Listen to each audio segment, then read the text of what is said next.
امروز در مرکزی ولایت سوخت شهر خوجند بخشیده به عید بین المللی نوروز با حضور تعداد زیادی ساکنان چورابینی کلان ایدانه برگزار گردید. چورابینی نوروزی در صحنه تئاتر مزاکا و موسیقی به نام کمال خوجندی و مجمع تاریخی و فرهنگی قلعه خوجند جریان گرفت. معاون سروزیر جمهوری تاجیکستان محمد طاهر زاکرزاده و رئیس ولایت سوخت رجب احمدزاده که با مقصد اشتراک در تنتنه نوروزی به مکان برگزاری چورابینی آمده بودند، از خیمه ها و راسته‌های گوناگون نوروزی بازدید نموده با نمونه‌های هنرهای مردمی از قبیل خولین بافی، بافندگی، سوزنی دوزی، کلالگری، گوهرسازی، قراق دوزی، زردوزی، سنگبری و مسی دوزی، اینچنین محصولات ساحه صنعت و گل‌های بهاری و طعم‌های خاص نوروز شناس گردیدند. ضمن بازدید از راسته‌های نوروزی معاون سروزیر مملکت محمد طاهر زاکرزاده و رئیس ولایت رجب احمدزاده همزمان دستاوردهای ورزشگران ولایت را مورد توجه قرار داده بازی‌های گوناگون ملی را که کودکان و نوروزان اجرا می‌نمودند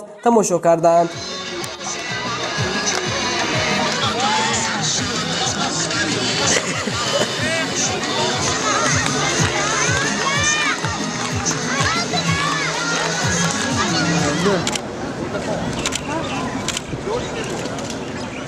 در قسمت رسمی چورابینی معاون سروزیر مملکت محمد طاهر زاکرزاده سخنرانی نموده از نام اساسگزار صلح و وحدت ملی پیشوای ملت کلی ساکنان ولایت را بخشیده به عید نوروز تبریک گفته اظهار باوری نمود که ساکنان ولایت سوخت سال 2018 را که از جانب پیشوای ملت سال رشد سیاحی و هنرهای مردمی اعلان شده است با دستاوردهای نظررس مهنتی جمع بست می‌نمایند.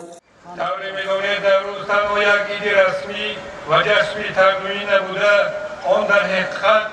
لحظه‌های آغاز گردش نو در طبیعت و نقطه سرسری دوره نوی احیا و رشد تمام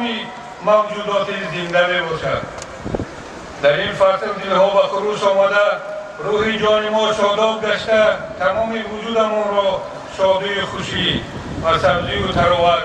فرا میگیرد. بنابراین امیدوارم که در این ایام روح و دل و وجود هر یکی شما سرشار از احساس خوشی و خرمی و زندگی هر یکی شما لبریز از کامیابی و دستاوردها باشد. رئیس ولایت رجب احمدزاده نیز کلی ساکنان ولایت را با مناسبت فرارسی نوروز تبریک نموده ذکر داشت که ساکنان ولایت سوخت شکرگزار از آن هستند که با اقدام شایسته اساسگزار صلح و وحدت ملی پیشوای ملت پرزیدنت مملکت محترم امام علی رحمان نوروز در سطح جهانی همچون رمز دوستی خلق‌های صاحب فرهنگ و تمدن پیشه با شهامت خاص تجلیل می‌گردد. تاکید گردید که امروز نوروز در کشور عزیزمان خیلی خوب و خاطرمان جشن گرفته می‌شود. محض استقلالیت دولتی تاجیکستان امکان داد که ارزش‌های بزرگ فرهنگی کشور نگهداری و پیشکش جهانی آن گردد. جهانی گردیدن این جشن اشادی آن گواهی می‌دهد که در شرایط کنونی واقعاً تشبس‌های سرور دولتی ما همچون ابتکار انسانگرایانه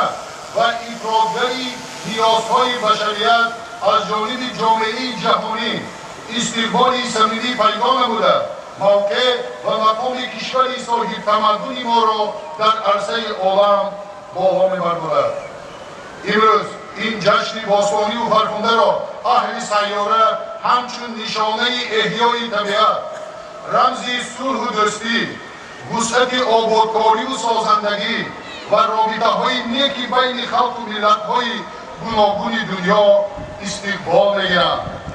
سپس از جانب اهل فرهنگی ولایت برای اشتراکداران چورابینی‌های نوروزی برنامه ادانه فرهنگی پیشنهاد کرده شد و سیر و گشت نوروزی ساکنان تا دیرگاه ادامه یافت. جایز به تاکید است که با مقصد خاطرمان تجلیل نمودن نوروز خجسته امروز همزمان در همه شهر و ناحیه‌های ولایت سوخت برنامه‌های فرهنگی و فراغتی و سیر و گشت عمومی دایر گشته ایستاده است.